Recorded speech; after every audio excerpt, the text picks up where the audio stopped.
vamos lá, pessoal. Você já abriu seu Código de Processo Civil?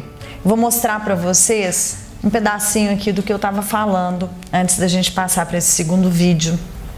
Vou mostrar para vocês, aqui em Minas Gerais, nós temos a Aspejude, que é uma associação dos peritos judiciais, árbitros, conciliadores e mediadores de Minas Gerais. Se você não é do estado de Minas Gerais, então você verifique aí no seu estado as associações que existem no mesmo sentido. Olha só, esse texto que eu marquei de azul sobre honorários, eles dizem o seguinte: o valor sugestivo de referência da hora de trabalho para perícias judiciais é atualmente de R$ 385, sendo que cada profissional deverá levar em conta seus custos operacionais. É o que eu dizia para vocês, né? O critério, ele passa por diversos filtros, né? Você veja que uma hora de R$ 385 multiplicados por aquela outra sugestão que eu apresentei para vocês de cerca de 15 horas, ela traz um valor significativo, né? Então, eu penso que cada tipo de perícia, à medida que você for fazendo, né, você deve sempre buscar fazer essas relações. Faz um quadro, né, como o que é sugerido aqui. Veja comigo.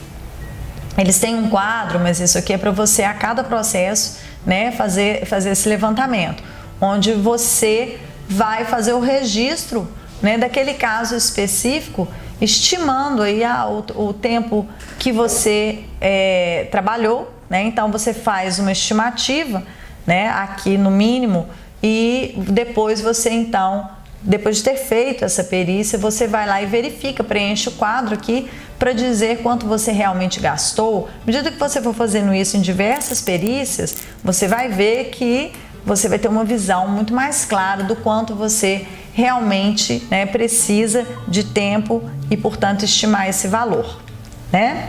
Bom, vamos lá para o Código de Processo Civil. Eu estou abrindo aqui minha Lei 13.105, que é o Código de Processo Civil, já no artigo 95. Acompanha comigo. Esse artigo 95, ele estabelece as regras para a fixação dos honorários. Vamos fazer a leitura.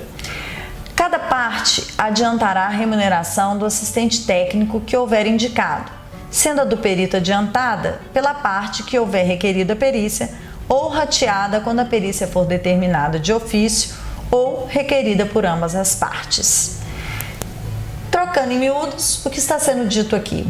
Que todas as vezes que apenas o autor fizer o requerimento para a produção de prova pericial, apenas o autor pagará a perícia. E, obviamente, se apenas o réu fizer o requerimento de produção de prova pericial, o pagamento é incumbência apenas do réu. Por outro lado, se os dois fizerem esse requerimento, então esse valor vai ser rateado entre as partes. E vai ser rateado também entre as partes se ninguém pediu perícia nenhuma, mas o juiz olhou para aquele processo e falou: eu preciso de uma perícia. Então, se o juiz determinar de ofício a produção da prova pericial, as partes, autor e réu, vão fazer o pagamento. Eu acredito que aqui surge uma pequena dúvida.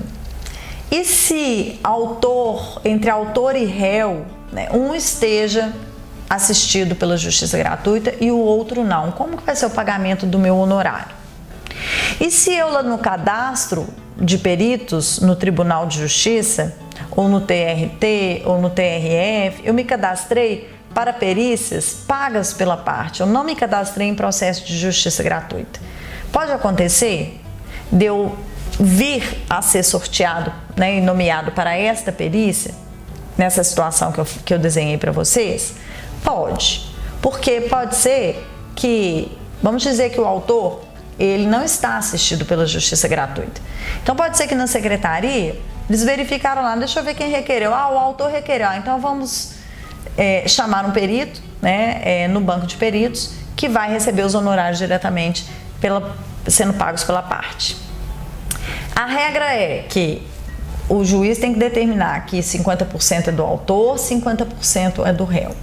E aí, 50% do valor do honorário vai ser pago integralmente pelo autor, que na nossa hipótese aqui não está assistido pela justiça gratuita.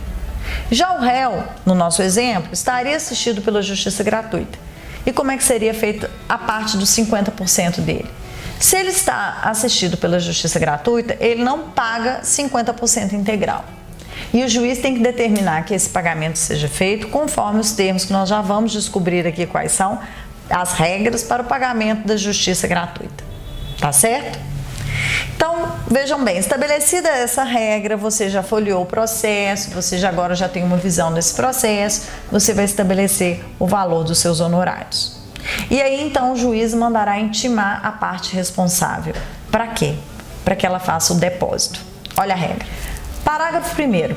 O juiz poderá determinar que a parte responsável pelo pagamento dos honorários do perito deposite em juízo o valor correspondente. E é isso, então, que ele faz. Ele, então, intima a parte responsável e a parte tem que fazer o depósito.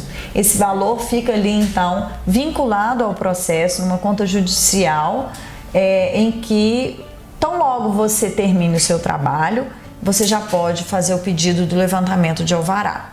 Lembrando você que, na nossa apostila, nós temos alguns modelos de petições para determinadas situações. Então,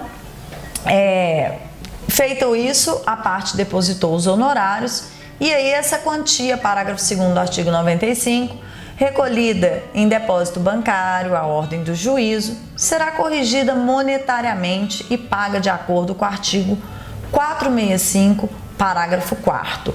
Vou clicar aqui, porque esse, como eu disse para vocês, esse aqui é um documento, você está observando aqui, ó, que isso aqui está em azulzinho, ó, é um link, né? A lei, por isso que eu gosto das leis do Planalto. Esse link, então, vai nos permitir dar um pulinho ali no artigo 465, parágrafo 4, para saber o que ele diz.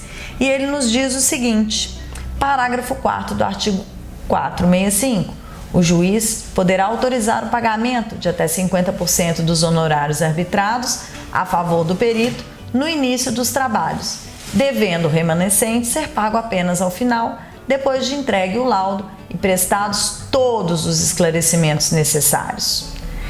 Ou seja, você pode pedir um adiantamento de 50% e o juiz pode te conceder, e nesse momento é muito importante que você inclusive justifique por que você precisa deste levantamento.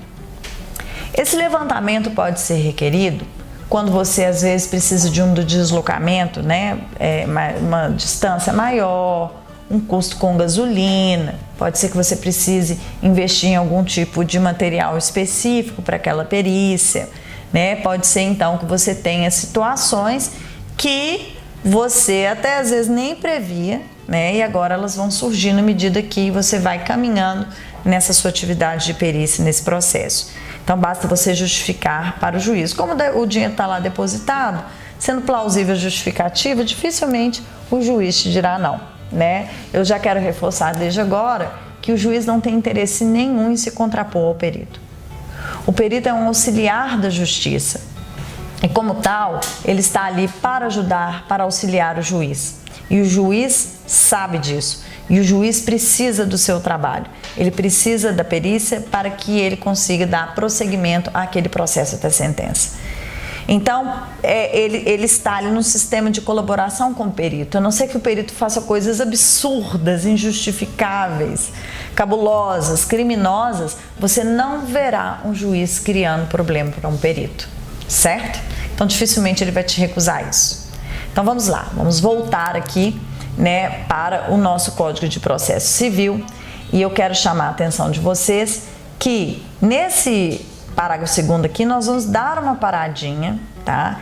E eu vou remeter vocês para a CLT. Joga aí no seu Google. Olha só, eu abri minha CLT, você joga aí no seu Google CLT. E você então se dirige para o artigo 790B. Por que eu estou pedindo para você vir aqui? Artigo 790B da CLT. É porque a CLT, ela não se aplica de forma semelhante ao Código de Processo Civil no que diz respeito à regra estabelecida para o pagamento dos honorários. Vou mostrar um quadro aqui para vocês para explicar a lógica dessa leitura que a gente faz. Olha só, você tem, tá? Vamos imaginar aqui as justiças. Então você tem a Justiça Estadual, que é o fórum aí do Tribunal de Justiça da sua cidade, e você tem a Justiça Federal, certo? Tanto na Justiça Estadual quanto na Justiça Federal, você tem uma justiça comum e você tem uma justiça especial. É matéria comum, tanto na Justiça Estadual quanto na Justiça Federal, o civil e o penal. Então, neste caso aqui, nós vamos ter que a leitura do Código de Processo Civil, ela se aplica aqui ao caso aqui da Justiça Civil, tá? Vou colocar aqui de novo para vocês. Da Justiça Civil, seja no âmbito estadual, seja no âmbito federal, civil estadual e civil federal, ok? Mas nós temos então, você veja aqui que na Justiça Especial, nós temos aqui na Justiça Estadual, apenas para exemplificar, uma Justiça Militar, uma Justiça Especial Estadual, que atende aí a Polícia Militar, o Corpo de Bombeiros, né?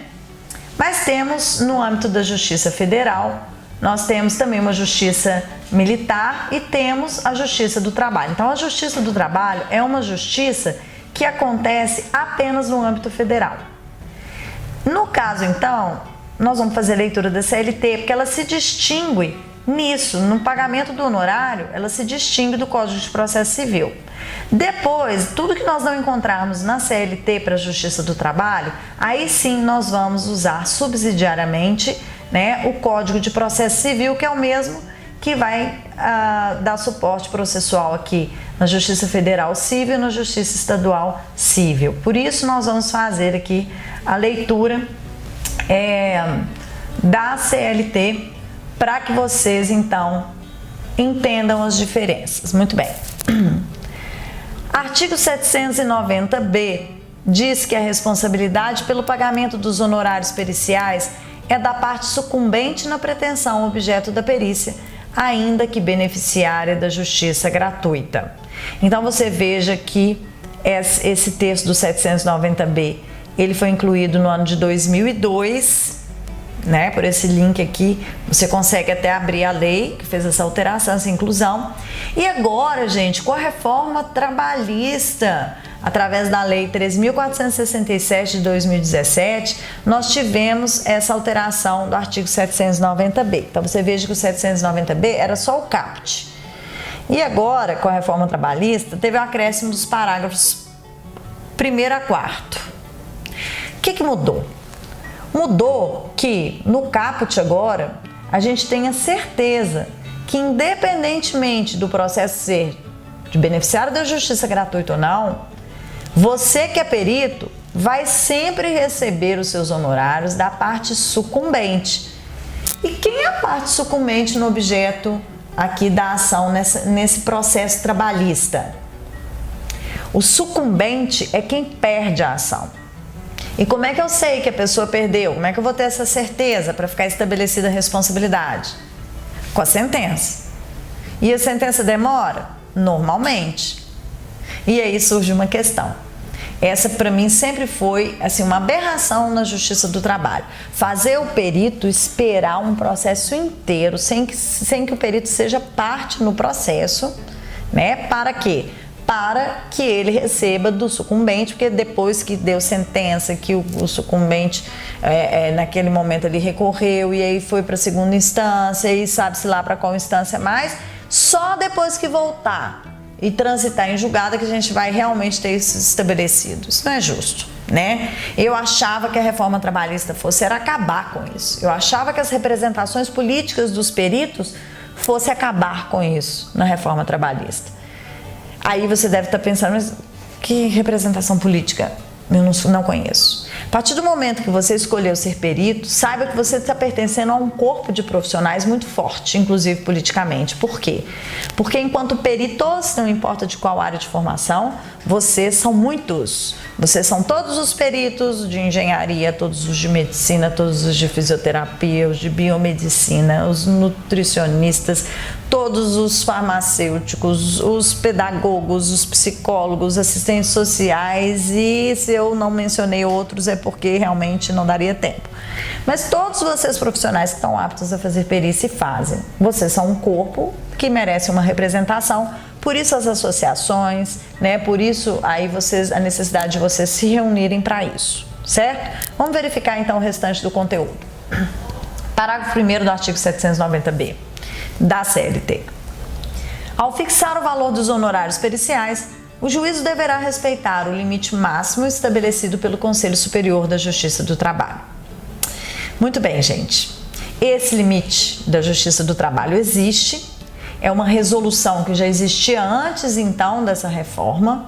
Hoje nós temos aí vigorando, vou mostrar aqui para vocês, essa resolução 66 de 2010. A partir dela nós temos alterações, mas que o que importa aqui é, você tem essa resolução na apostila e você pode também buscá-la na internet pelo número aí, né, que você viu, eu mencionei para você. Essa resolução, você tem que fazer a leitura dela para você ver quais são os trâmites para o pagamento dos honorários. Mas ela vai prever um valor que é até razoável, né? Depois que eu te mostrar da Justiça Federal, você vai ver que essa aqui é ótima. Mas então, você vai ver que essa resolução ela vai prever, por exemplo, que o juiz pode ultrapassar até 3 vezes os valores fixados nessa tabela, né?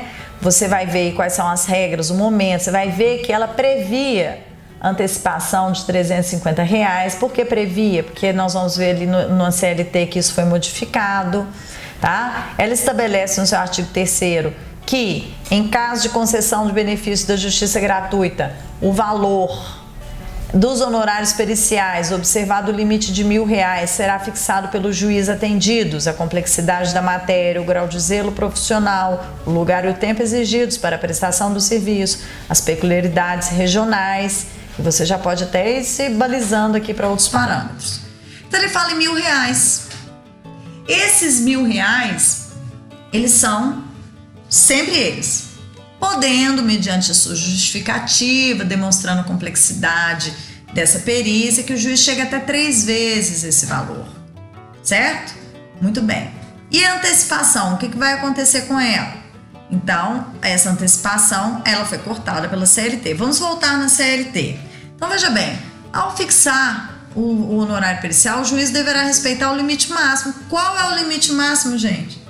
Qual o limite máximo estabelecido na Justiça do Trabalho, neste momento, na vigência dessa resolução? Eu entendo que o máximo são 3 vezes o valor de 1.000, logo 3.000. 3.000 é razoável?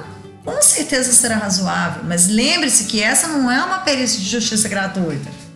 Ele usa a resolução de justiça gratuita, que neste momento está falando disso, neste valor, e vai estabelecer o limite de 3.000. Está sendo usada ela. Na verdade, o que eu penso? Tá? Que o Conselho Superior da Justiça do Trabalho tinha que regulamentar especificamente honorários não gratuitos, ou seja, de processo que não é de justiça gratuita, para estabelecer esse máximo aí. Esse máximo não pode ser o máximo da justiça gratuita. Então, me parece tão óbvio isso, né? Pelos próprios fundamentos da justiça gratuita, pelos próprios fundamentos do cofre público que estabelece esses valores, a gente não pode admitir que naquele processo em que não há justiça gratuita, que o parâmetro seja o mesmo. Mas vamos lá. Então, nós estamos falando aqui de um limite máximo de R$3.000, pelo que rege, está vigindo hoje aí no Conselho Superior da Justiça do Trabalho. O juiz poderá deferir parcelamento dos honorários periciais. Mas é claro, eu vou receber no máximo R$3.000, sabe-se lá quando, porque eu não sei quando é que esse processo vai para sentença, quando é que vai transitar em julgado, e pode ser que ele ainda parcele, né? Isso tem causado muita frustração para os peritos, muitos questionamentos. Mas, como se sabe, nem tudo que a gente acha que está ruim parou por aí, ainda pode piorar. Você vai ver lá na Justiça Federal. Então, gente, voltando aqui ao parágrafo 3º, que o juízo não poderá exigir adiantamento de valores para a realização de perícias, né? Então, você veja bem, né, aquilo que estava ali previsto no artigo 465, né, no parágrafo 4º, não vai poder acontecer nesse caso aqui, porque o juiz, ele não vai intimar a parte para manifestar os seus honorários, para fazer o depósito, simplesmente não vai ter depósito, ele não pode tirar até 50%, como está lá no CPC. Por quê? Porque ele só vai mandar pagar depois da sentença transitada em julgado. E aí é lá que ele vai descobrir quem paga, autor ou réu, reclamante ou reclamado. E aí então é que ele vai mandar realizar o pagamento. Por isso que não tem antecipação aqui na Justiça do Trabalho mais, tá? Vamos fazer o seguinte, pega aquela representação, se associa aí, faz uma força, aí um movimento, para vocês acabarem com isso, revoga isso, dá um jeito de revogar, tá? E pode revogar e deixar simplesmente sem nada, porque basta a gente usar subsidiariamente o Código de Processo Civil, certo? Então vamos voltar ao Código de Processo Civil, no artigo 95, para finalizarmos este tópico aqui dos honorários. Agora nós vamos falar ali da justiça gratuita.